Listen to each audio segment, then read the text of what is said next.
আসসালামু আলাইকুম। ঢাকা শিক্ষা board library school and college কর্তৃক আয়োজিত অনলাইন বিশেষ ক্লাসে সবাইকে আমন্ত্রণ জানাচ্ছি। প্রিয় শিক্ষার্থীরা, আশা করছি কোভিড-19 এর এই ভয়ঙ্কর প্রলয়ের সময়ও তোমরা পাশে আছো এবং নিরাপদে আছো।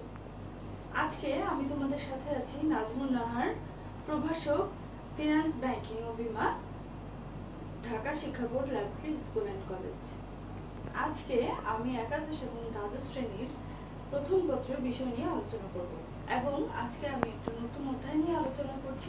চ্যাপ্টারটির নাম হচ্ছে মূলধন ব্যয়, যাকে বলা হয় কস্ট অফ ক্যাপিটাল।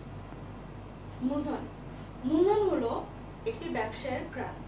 মূলধন ছাড়া কোনো ব্যবসা চলতে পারে না। প্রাথমিকভাবে যে টাকাটা ইনভেস্ট করে তুমি তোমার ব্যবসাটাকে শুরু করো, সেটাই হচ্ছে তোমার মূলধন। এক্ষেত্রে ব্যক্তি নিজে মূলধন ব্যবস্থা করতে পারে অথবা তার নিজের সরবরাহকৃত অর্থ অপর্যাপ্ত হলে তার নিকটাত্মীয়, বন্ধু বান্ধব এবং বিভিন্ন ব্যাংক, লিজিং কোম্পানি বা বিনিয়োগকারী সংস্থা থেকেও তার মূলধনটাকে সরবরাহ করতে পারে।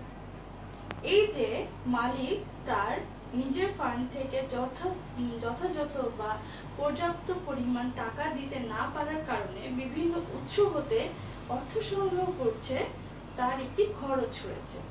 অর্থাৎ আমাকে যদি টাকা কেউ ধার দেয়, নিশ্চয়ই এমনিতেই দেবে না, তার বিনিময়ে সে প্রত্যাশা করবে খানিকটা বেশি তাকে আমি ফেরত দিব। অর্থাৎ আমি যদি কারো কাছ থেকে 100 টাকা আনি, সে অবশ্যই চাইবে দিন শেষে বা মেয়াদ শেষে, সময় শেষে আমি যখন তাকে টাকাটা ফেরত দিব, তার জন্য অবশ্যই 100 টাকা থেকে বেশি হয়। এই যে 100 টাকা থেকে যত টাকা তুমি বেশি দিচ্ছ, ধরো 105 টাকা, 110 টাকা, যত টাকা তুমি বেশি দিচ্ছ, সেটি হবে তোমার মূলধন ব্যয়। অর্থাৎ তোমার প্রতিষ্ঠানের মূলধনগুলি আনতে বা জোগাড় করতে তোমাকে অতিরিক্ত যে পরিমাণ অর্থ গুনতে হচ্ছে বা দিতে হচ্ছে, সেটি তোমার মূলধন ব্যয়। আসলে আমরা আরেকটু বিস্তারিতভাবে জানার চেষ্টা করি। মূলধন ব্যয় একটি প্রতিষ্ঠানের, মনে করো এটা যদি হয় প্রতিষ্ঠান, তার একটি অংশ থেকে আসলো শেয়ার, আরেকটি থেকে আসলো বন্ড থেকে আসলো, আরেকটা ধরো ডিবেঞ্চার থেকে আসলো, আরেকটা ধরো মালিকের নিজস্ব অর্থ থেকে আসলো। মালিকের যে নিজস্ব অর্থ, তাকে আমরা বলছি ক্যাপিটাল বা মূলধন। শেয়ার মানে হচ্ছে মূলধনের ক্ষুদ্রতম অংশকে বলা হবে শেয়ার। বন্ড হচ্ছে ঋণের ক্ষুদ্রতম অংশ এবং ডিবেঞ্চার বন্ডেরই একটা রূপ। এই যে আমি শেয়ার আনলাম, তখন তার একটি খরচ আছে। বন্ড আনলাম, তার একটি খরচ আছে। ডিবেঞ্চার আনলাম, তার একটি খরচ আছে। শেয়ার হোল্ডারদের আমাকে একটি সুদ প্রদান করতে হয়, সুদের একটা খরচ আছে। শেয়ার হোল্ডারদের আমাদের লভ্যাংশ প্রদান করতে হয়। বন্ড হোল্ডারদের আমার সুদ প্রদান করতে হয়। এই যে আমি টাকাটা দিচ্ছি, অতিরিক্ত যে পরিমাণ টাকাটা আমি দিচ্ছি, সেটাই আমার হবে মূলধন খরচ। আশা করছি তোমরা বুঝতে পারছো।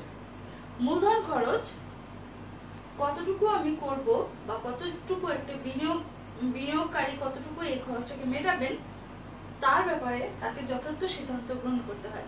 মূলধন খরচ যে কোনো ব্যবসার জন্য অনেক ইম্পর্টেন্ট একটা ডিসিশন। কারণ সে যদি সব জায়গা থেকে মূলধনটা সংগ্রহ করে এবং যাচ্ছে তাই পরিমাণে সুদ দিতে থাকে, একটা সময় দেখা যাবে সে যে লাভ অর্জন করেছে, লাভ আনতে পেরেছে প্রতিষ্ঠানের জন্য, তা থেকে হয়তো তার মূলধন খরচটা বেশি রয়ে গেছে, ফলে কিন্তু আলটিমেটলি লাভ হবে না। মনে করো মিস্টার এক্স তার ক্যাপিটাল হিসেবে 1 লাখ টাকা আনলো। 1 লাখ টাকা আনার পর তার জন্য সে 50,000 টাকা সুদ দিচ্ছে। অন্যদিকে তার ব্যবসায় লাভ হলো 30,000 টাকা।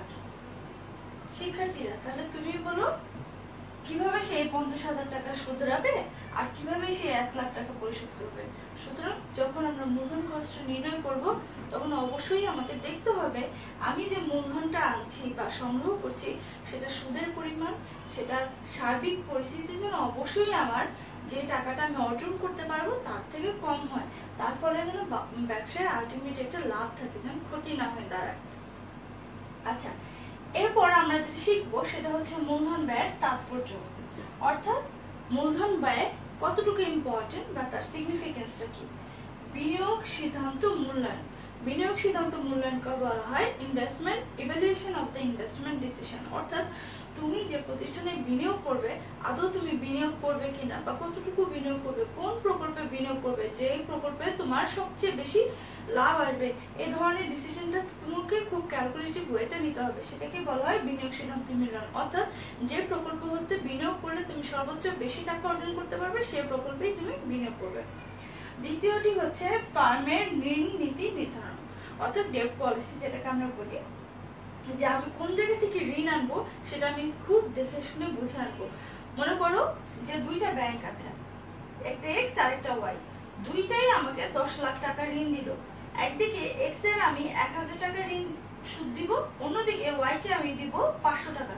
তাহলে তুমি বলতো কোথা থেকে আমরা আনবো? অবশ্যই আমরা ব্যাংক ওয়াই থেকে আনবো, কারণ এই ব্যাংকের ওয়াই এর সুদের হারটা হচ্ছে কম। অর্থাৎ যখন আমরা ঋণ গ্রহণ করব তখন আমাদের খেয়াল রাখতে হবে যে কোথায় আমাদের ঋণের সুদের পরিমাণটা কম এবং কোথায় ঋণ দেওয়ার সময় তার আইনানুগ যে বিষয়াদি থাকে সেটা কমপ্লেক্সিটিটা কম থাকে। লভ্যাংশ নীতি, লভ্যাংশ নীতিটা হচ্ছে লভ্যাংশ নীতি তোমরা নিশ্চয়ই জানো, লাভের যে অংশ সেটা হচ্ছে আমার লভ্যাংশ। একটি ফার্ম যে টাকা মুনাফা অর্জন করলো তার সমস্তই কিন্তু বন্টন করে দেয় না। কতটুকু টাকা বন্টন করবে এবং কতটুকু সে অবন্টিত মুনাফায় রাখবে সেটাই হচ্ছে লভ্যাংশ নীতি। অর্থাৎ মনে করো 2019 সালে তোমার প্রতিষ্ঠান লাভ করলো 1000 টাকা। এখন এই 1000 টাকার কতটুকু অংশ তুমি লভ্যাংশ হিসেবে বন্টন করবে এবং কতটুকু অংশ অবন্টিত মুনাফা হিসেবে রাখবে সেটাই হচ্ছে লভ্যাংশ নীতি নির্ধারণ। এটা ফার্ম টু ফার্ম ভ্যারি করে। ফার্মের মূল্য নির্ধারণ, ফার্মের মূল্য নির্ধারণ মানে হচ্ছে মার্কেটে তোমার ফার্মের কিরকম ভ্যালু আছে এটা আমরা সাধারণত নির্ণয় করি ফার্মের বন্ড এবং ফার্মের শেয়ার মূল্য সেটি দ্বারা। এখন আমি এই জায়গা থেকে তোমাদেরকে একটি কথা বলে রাখি, সেটা হচ্ছে মূলধন খরচ, এটি আসার জন্য 90% ইম্পর্টেন্ট, বাকিটা মূলধন কষ্ট অনেক ইম্পর্টেন্ট, বাকি বলে দিচ্ছি না, মূলধন কষ্ট অনেক ইম্পর্টেন্ট 1 নাম্বারের জন্য। আচ্ছা, এরপর আমরা শিখবো এই মূলধন ব্যয়ের আরো কিছু ছোট ছোট সংজ্ঞা যেটা আমাদের বোর্ড পরীক্ষার জন্য ইম্পর্টেন্ট, 1 নম্বরের জন্য এবং 2 নম্বরের জন্য। চলো শিখে নিই। শিক্ষার্থীরা, যখন এই লেকচারগুলো প্ল্যান করা হয় তখন আমার মাথায় একটাই চিন্তা থাকে যে বোর্ড কি প্রিভিয়াস বোর্ডে কোশ্চেনগুলো কিভাবে করেছে, এবং আমার অ্যানালাইসিস বলে মূলধন ব্যয়টা প্রত্যেকটা বোর্ডের কমন একটা কোশ্চেন। অ্যাজ আমাদের চ্যাপ্টারের নামই হচ্ছে মূলধন ব্যয়, সুতরাং আমি সবসময় বলি যে যে চ্যাপ্টারের প্রশ্ন সে চ্যাপ্টার কিন্তু জ্ঞানমূলকের জন্য অনেক বেশি গুরুত্বপূর্ণ। ইতিপূর্বে আমি মূলধন ব্যয় তোমাদেরকে বলেছি, এটা রিপিট করলাম না। দ্বিতীয়ত আমি যেটা বলতে যাচ্ছি সেটা হচ্ছে নন ব্যাংক আর্থিক প্রতিষ্ঠান কি। নন ব্যাংক আর্থিক প্রতিষ্ঠান হচ্ছে যেগুলো ব্যাংক নয় অথচ তার ফাংশন বা তার কার্যাবলীগুলো হচ্ছে ব্যাংকের মতো। অর্থাৎ ব্যাংক যেমন লোকজনকে ঋণ টাকা অর্থ ঋণ হিসেবে প্রদান করে, এই নন ব্যাংক আর্থিক প্রতিষ্ঠানগুলো লোকজনকে ঋণ প্রদান করে থাকবে। এগুলা হতে পারে ইজারা কোম্পানি, এগুলো হতে পারে তোমার লিজিং কোম্পানি। আমি আবার বলছি, লিজিং কোম্পানিগুলো অনেক বেশি ফাংশন হিসেবে কাজ করে, লিজিং কোম্পানি এবং ইজারা কোম্পানিগুলো। এরপর হচ্ছে উত্তোলন ব্যয়। উত্তোলন ব্যয় যেটাকে আমরা বলি ফ্লোটেশন কস্ট। ফ্লোটেশন কস্ট অর্থাৎ এই যে তুমি শেয়ারগুলো লোকজনের কাছে বিক্রি করছো, সে বিক্রি করার সময় তোমার কিছু আনুষঙ্গিক খরচ চলে আসে, তাকে বলা হয় উত্তোলন ব্যয়। অর্থাৎ শেয়ার ইস্যু করার সময় যে ধরনের খরচ হয় তাকেই বলা হয় উত্তোলন খরচ। এর মধ্যে হতে পারে প্রশাসনিক ব্যয়। প্রশাসনিক ব্যয় কিরকম, যে তুমি যে বিল্ডিং এ বসে বা যারা ফার্মে বসে শেয়ারগুলো বিক্রি করছে তাদেরকে একটা স্যালারি দিতে হয়, অবলেখন যে শেয়ারগুলো বিক্রি করে দিচ্ছে তাকে একটা খরচ দিতে হয়, সেগুলিকে বলা হয় আমার উত্তোলন ব্যয়। এই উত্তোলন ব্যয়টা আমাদের অঙ্কে বারবার চলে আসবে। এরপর দেখো বাজার ঝুঁকি। বাজার ঝুঁকির মধ্যে যে কয়টা ইম্পর্টেন্ট হচ্ছে অর্থনৈতিক অবস্থার পরিবর্তন, সরকার নীতির পরিবর্তন। অর্থাৎ যেই ধরনের ঝুঁকিগুলা তোমার, যেটাকে আমরা বলি